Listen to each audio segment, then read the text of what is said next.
Good morning, my name is Antonia and I'm here to take you through this 5-minute presentation on taste and flavour perception in sensory skills. So hopefully you're all ready to go.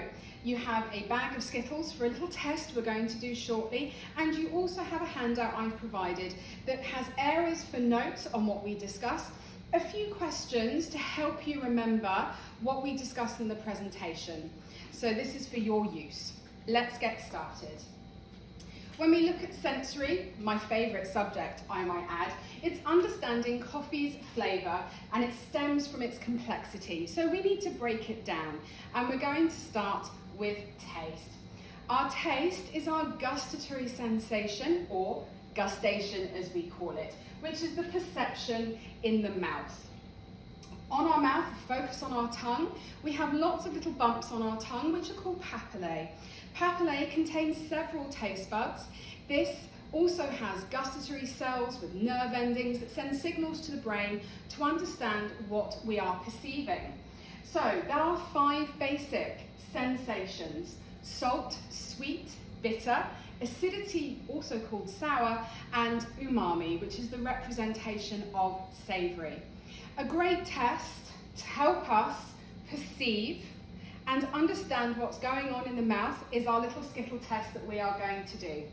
So, with our bag of Skittles, we're going to close our eyes before we take one. Because they're coloured, it's going to give away what flavour that Skittle's going to be, and we want to focus on taste at the moment. So, I'm going to do it with you. You're going to take a Skittle, close your eyes. I'm going to show you the Skittle so you know what colour I have. I'm going to pinch my nose to remove the olfactory scents. Release the nose. And I believe I had a lemon Skittle. Only you're going to have to tell me because I didn't see it. But what my mouth was telling me was that I was eating something sweet, something with sugar.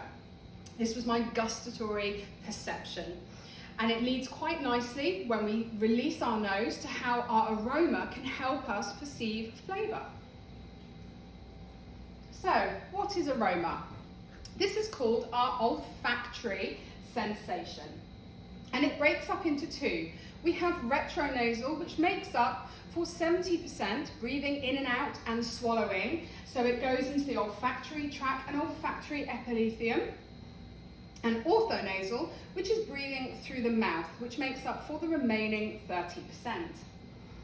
And we can take vanilla as a great example. Many people in everyday life will say, oh, it tastes like vanilla, when vanilla is actually an aroma. So we would say we can perceive the aroma and the smell, the fragrance that is vanilla. With taste and aroma put together, this is what achieves our flavour perception. And in coffee, we can pick up these aromas and these tastes.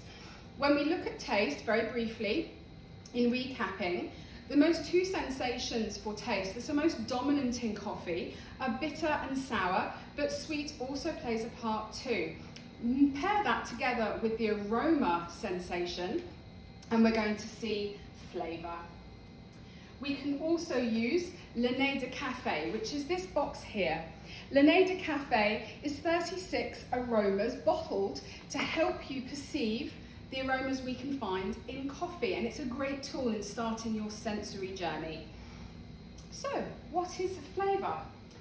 The sensory impression and combination of taste, aroma, and our next one, mouth feel. And we can define these into these categories. With aromatics, this is our olfactory sense, the volatiles released from coffee. Basic taste, which we covered in our test. And the somasensory system, which is the trigeminal nerve along the face. And this is what picks up your ability to feel whether something is hot, cold, spicy, astringent or pungent, and helps you achieve that mouth feel.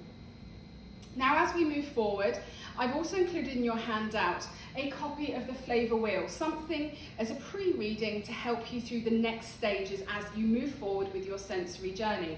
I've also suggested some reading as well. So I do think that the Coffee Mind Sensory Foundation book right through the SCA is a great place to start your sensory journey and learn how we can transfer these sensations and these skills that we're learning over into coffee. If you like something a little more in depth, then the Craft and Science of Coffee is a good all-rounder. It does cover a lot in our coffee industry. However, Chapter 18 covers sensory evaluation and profiling, especially when you're starting to put these skills to good use.